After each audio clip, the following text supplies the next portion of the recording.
अब प्रश्न क्या दे रखा है आपको, यदि 4 किलोग्राम द्रव्यमान वाली वस्तु को 100 मीटर ऊंचाई से गिराया जाए तो भूमि से स्पर्श करने के समय इसका वेग क्या होगा। 2017 में पूछा गया प्रश्न है। अब सबसे पहले हम क्या करेंगे, जो भी आपको वैल्यूज दे रखी होंगी वो लिख लेंगे। 4 किलोग्राम द्रव्यमान वाली वस्तु को 100 मीटर ऊंचाई से, इसका मतलब क्या हुआ, अगर आपको ऊंचाई दे रखी है तो कुछ दूरी दे रखी है, इसका मतलब तो h बराबर s मान लेता हूं मैं, और s का मान आपको दे दिया 100 मीटर। अब क्या हुआ, क्योंकि ऊपर से छोड़ा गया वस्तु को, पहले जब आप किसी वस्तु को ऊपर से छोड़ेंगे तो क्या होगा, उसका प्रारंभिक वेग 0 होगा। उसके बाद जैसे हम वो वस्तु छोड़ देंगे उसका वेग बढ़ता चला जाएगा। तो u बराबर आपका क्या हुआ 0, क्योंकि प्रारंभिक वेग है इसका। बताना क्या है इसमें, भूमि से स्पर्श करने के समय इसका वेग क्या होगा, मतलब उसका अंतिम वेग क्या होगा। तो v बराबर आपको यहां से निकालना है। अब गति की अगर मैं तीसरी समीकरण देखूं क्या होती है, v स्क्वायर बराबर u स्क्वायर प्लस 2as। अब क्योंकि इसमें बात किस चीज की है, ऊपर से कोई वस्तु छोड़ी जा रही है, इसका मतलब जो सेंटर है ग्रेविटी का उस डायरेक्शन में जा रही है, तो a की जगह हम क्या लिखेंगे, g कर देंगे इसको, और g का मान आपको पता ही होता है 9.8 मीटर पर सेकंड स्क्वायर। अब इसके मान रखते हैं, तो v स्क्वायर बराबर u का मान क्या दे रखा है 0 प्लस 2 गुना 9.8 गुना s का मान 100। अब क्या करेंगे, जब इसे सोल्व करेंगे, यहां से दशमलव हटा ली मैंने, 10 आ जाएगा, 10 ढाई 100 हो जाएगा, 10 दूनी 20, और 20 की जब 98 में करेंगे तो क्या आएगा, 2 अट्ठे 16 का 6 यहां से ले, 2 नम 18 और 1 19, 1960। तो v स्क्वायर का मान जो है आपके पास में 1960 क्या आया मीटर पर सेकेंड। अब हम क्या करेंगे, जब यहां से स्क्वायर हटाएंगे तो ये अंडर रूट में आ जाएगा आपका, तो v बराबर आपका आया अंडर रूट 1960। अब 1960 का वर्गमूल निकालेंगे कैसे, अगर मैं भाग विधि से करूंगा तो 1960 लिख लिया मैंने।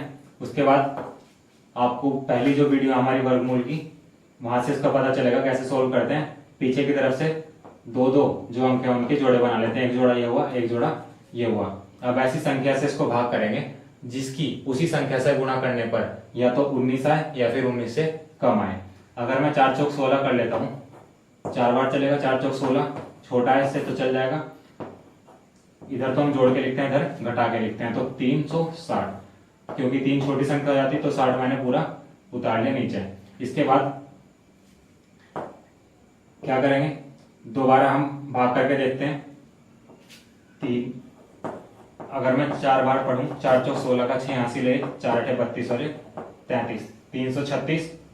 5 बार चला के देखते हैं, 5 पंजे 25 और 5 अठे 40, 2 42, तो 5 बार ज्यादा होगा इसलिए 4 बार चलेंगे। क्या मिलेगा आपको, 4 चौक 16 का 6 यहाँ से ले, 4 अठे 32 और 33, इधर जोड़ के लिखेंगे 8 8, इधर क्या करेंगे घटा के लिखेंगे, तो 10 में से 6 जाएंगे, आपके क्या बचेगा 4 बचेगा, इधर आपका बचा 5, 5 में से 3 2। अब क्या करेंगे, पॉइंट लगा देंगे, पॉइंट लगाने के बाद एक डबल जीरो का जोड़ा अपनी तरफ से लगा लेंगे। इसके बाद दोबारा टेबल पढ़ेंगे इसका। अगर मैं पढ़ूं 3 बार, 3 या 9, 3 अठे 24 का 4 हासिल 2 हो जाएगा, 3 अठे 24 25 26, 26 से ही ज्यादा हो जाएगा, इसलिए मैं क्या करूंगा 2 बार चलूंगा। तो क्या करेंगे, 2 दूनी 4, 2 अठे 16 का 6 हासिल 1, 2 अठे 16 रे 17, घटा के लिखेंगे। अब क्या आएगा, 10 में से 4 गया 6, 9 में से 6 गया आपका 3, बचे कितने यहाँ पे 3, इधर से 1 हासिल ले जाएगी 13, 13 में 7 गया आपका 6। इसी तरह आप इसको हल कर लेंगे तो आपका जो वेग आएगा, अंतिम वेग v बराबर क्या आएगा 44.2 मीटर पर सेकेंड। एक बार दोबारा देख लेते हैं। 4 किलोग्राम द्रव्यमान वाली कोई वस्तु को 100 मीटर की ऊंचाई से गिराया जाए तो भूमि से टकराने से पहले इसका वेग क्या होगा। h दे रखा है, इसका मतलब आपको, तो उसके द्वारा कुछ दूरी तय की गई, तो इसलिए मैंने उसको क्या मान लिया, s के मान लिया। तो s बराबर कितना हो गया आपका 100 मीटर। यहाँ से प्रारंभिक वेग, जब वस्तु यहाँ से कोई नीचे की तरफ छोड़ी जाएगी तो उसका प्रारंभिक वेग क्या होगा, शून्य ही होगा। तो u आपका 0 हो गया। v का मान आपको निकालना है और g आपको पता ही है, क्योंकि जब वस्तु पृथ्वी के केंद्र की तरफ जाएगी तो g आपका पॉजिटिव होगा। तो हम क्या लगाएंगे, गति की तीसरी समीकरण से देखें अगर v स्क्वायर बराबर u स्क्वायर प्लस 2gs। अब क्या इसके मान रख देंगे यहाँ और उसके बाद उसको हम सोल्व कर लेंगे। तो यहाँ से आपका क्या आएगा, v का मान 44.2 मीटर पर सेकेंड, ये इसका आंसर होगा। तो अगला प्रश्न है आपका, जब 2 किलोग्राम द्रव्यमान को क्षैतिज दिशा में फेंकते हैं तो वह 15 मीटर प्रति सेकंड की गति पकड़ लेता है, तो इसकी गतिज ऊर्जा क्या होगी। गतिज ऊर्जा आप सभी जानते हैं कि 1/2 mv स्क्वायर होती है। यह ऊर्जा वो ऊर्जा होती है जो किसी वस्तु में उसकी गति के कारण उत्पन्न होती है। अब फॉर्मूला इसका होता है, इंग्लिश में भी इसे कहते हैं काइनेटिक एनर्जी। अब जब हम फॉर्मूले में इसके मान रखेंगे तो 1/2 m का मान आपको दे रखा है 2 किलोग्राम गुना v आपको दे रखा है 15, तो 15 गुना 15 तो बराबर, जब यहाँ से इसको हल करेंगे तो उसे 2 कट जाएगा, 15 गुना 15 आपको होता है 225, ये आपका आंसर आ जाएगा जूल में। तो इसकी जो गतिज ऊर्जा होगी वो 225 जूल होगी। अब अगला प्रश्न है आपका, एक पत्थर को भवन के ऊपर से गिराया जाता है, 10 सेकंड के बाद उस पत्थर का वेग क्या होगा। तो इसमें आपको दिया हुआ क्या है, टाइम दे दिया 10 सेकंड, पूछा क्या है अंतिम वेग, और u 0 होगा। 0 क्यों होगा, क्योंकि जब पत्थर को ऊपर से गिराया जाएगा तो उसका प्रारंभिक वेग 0 होगा, उसके बाद हम इसको छोड़ देंगे तो उसकी गति बढ़ जाएगी या उसकी गति में परिवर्तन होगा।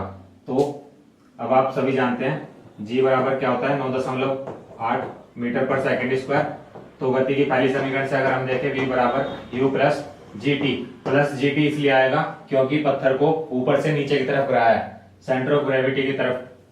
तो v का मान हमें निकालना है, v ऐसे ही रहेगा 0 प्लस 9.8 गुणा t का मान 10, दशमलव हटाएंगे ये कट जाएगा, तो v बराबर आपका आएगा यहाँ से 98 मीटर पर सेकंड, ये इसका आंसर हो जाएगा। अब अगला प्रश्न है आपका, एक गेंद को 20 मीटर पर सेकंड के वेग से ऊपर फेंका जाता है, वह गेंद जब 10 मीटर की ऊंचाई पर पहुंचती है तो उसका वेग क्या होगा। ये भी आपसे पूछा गया प्रश्न है। तो सबसे पहले हम देखेंगे क्या क्या हमें दिया गया है। प्रारंभिक वेग उसका बता दिया हमें u कितना 20 मीटर पर सेकंड, उसके बाद हमें दे दिया 10 मीटर की ऊंचाई पर, मतलब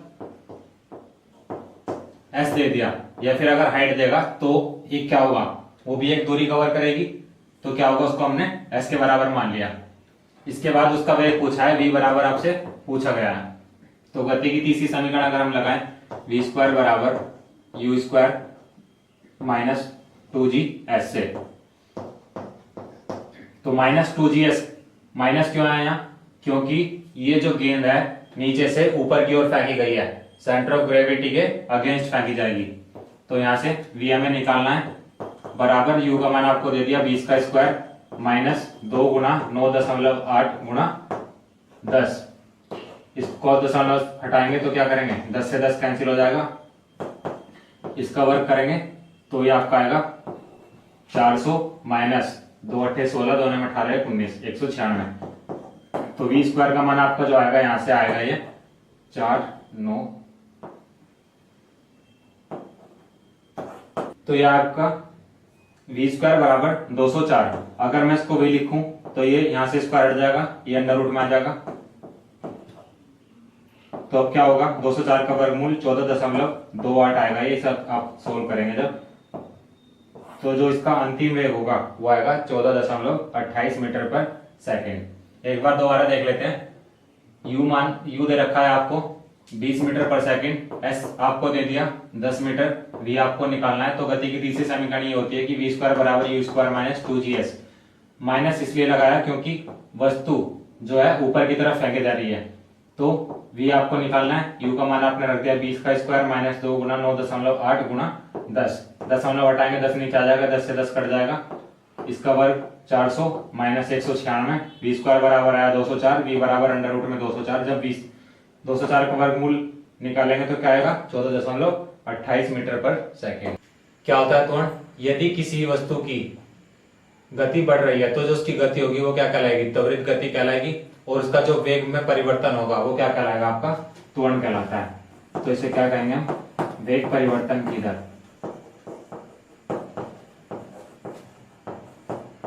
क्या होती है, त्वरण होता है। ये आपकी कैसी है राशि है, सदिश राशि है। और इसका जो मात्रक होगा, मात्रक कैसे निकालेंगे, वेग परिवर्तन की दर। इसका मतलब क्या हुआ, अगर वेग परिवर्तन की दर को मान लेता हूं, जैसे अंतिम वेग में से मैं प्रारंभिक वेग को माइनस करूं, v माइनस यू कर दिया मैंने, या फिर मैं कह सकता हूं इसको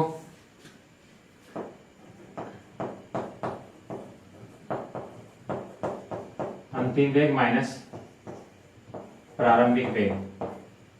मतलब जैसे कोई गाड़ी आपकी चलती है, उसका कुछ प्रारंभिक वेग होता है, और जब वो रुकती है तो उसका कुछ अंतिम वेग होगा। तो इन दोनों के बीच का जो अंतर होगा किसी निश्चित समय में, तो वो आपका क्या कहलाता है, त्वरण कहलाता है। और इसका अगर हम मात्रक की बात करेंगे तो क्या है, वेग का जो मात्रक होता है क्या होता है, मीटर प्रति सेकंड, और बटे ये समय जो दे रखा है इसकी भी सेकंड। तो यहां से क्या आएगा, ये सेकंड नीचे चला जाएगा, तो मीटर पर सेकंड स्क्वायर इसका मात्रक होगा। अब अगला प्रश्न आपको दे रखा है, 78.4 मीटर ऊंचे तल से एक पत्थर को नीचे गिराया जाता है, इसे पृथ्वी पर पहुंचने पर कितना समय लगेगा और यह पृथ्वी से कितने वेग से टकराएगा। तो सबसे पहले हम देखेंगे इसमें क्या क्या दे रखा है। एक तो इसने हाइट दे दी, हाइट को मान लेता हूं एस, क्योंकि इसने कुछ दूरी तय की, ये हुई आपकी 78.4 मीटर।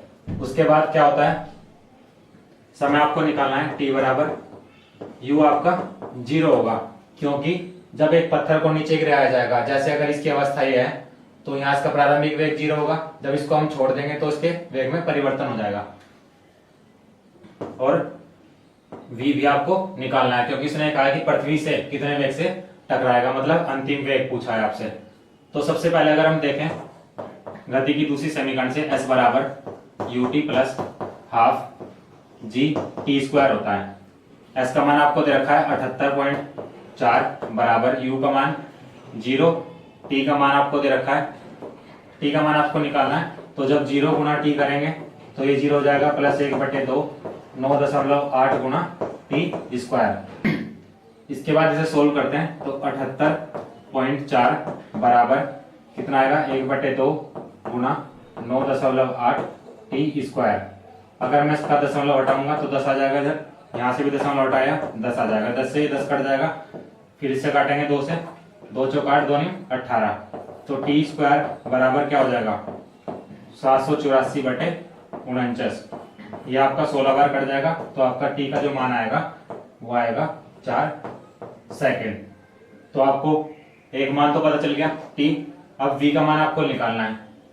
तो अब गति की तीसरी समीकरण अगर हम लगाएं, v स्क्वायर बराबर u स्क्वायर प्लस 2g's, इसका मान तो निकालना है, तो ऐसे ही रहेगा। u का मान आपको बताइए 0 प्लस 2 गुना 9.8 गुना s आपको दे रखा है 78.4। अब इन दोनों के दशमलव जब हटाएंगे तो बटे में 100 आ जाएगा पूरा, क्योंकि अभी गुणा में मैंने नीचे लिख दिया। तो बराबर इसको जब आप हल करेंगे तो यहाँ से v स्क्वायर जो आएगा 1536.64 आएगा। अब v का जब मान निकालेंगे तो क्या हो जाएगा, ये अंडर रूट में आ जाएगा 1536.64। तो यहाँ से जब इसे सोल्व करेंगे तो ये आपका आएगा 39.3 मीटर पर सेकेंड। एक बार दोबारा देख लेते हैं। हाइट आपको दे रखी है 78.4, तो मैंने क्या मान लिया, उसको s मान लिया। t आपको निकालना है, u का मान आपका 0 है, क्योंकि पृथ्वी पर छोड़ा गया पत्थर को ऊपर से, तो क्या होगा, इसका मान प्रारंभिक जो होगा वो 0 होगा। अंतिम वेग आपको निकालना है, तो s बराबर ut plus half G T square. गति की दूसरी समीकरण से क्या करेंगे, 78.4 बराबर 0 गुना t प्लस 1/2 9.8 गुना टी स्क्वायर। उसके बाद जब इसको सोल्व करेंगे आप, यहाँ से t का मान निकल जाएगा, तो t बराबर आपका आया 4 सेकेंड। इसके बाद गति की तीसरी समीकरण लगाएंगे, v स्क्वायर बराबर u square plus 2gs। u आपको पता है 0, v आपको निकालना है 2 गुना 9.8 गुना 78.4, दोनों दशमलव मैंने हटा दिया, बटे 100 कर दिया। इसके बाद v स्क्वायर बराबर आपका आया 1536.64, तो v बराबर ये अंडर रूट में आ जाएगा, तो v का मान जो यहाँ से सोल्व करके आएगा वो आपका आएगा 39.3 मीटर पर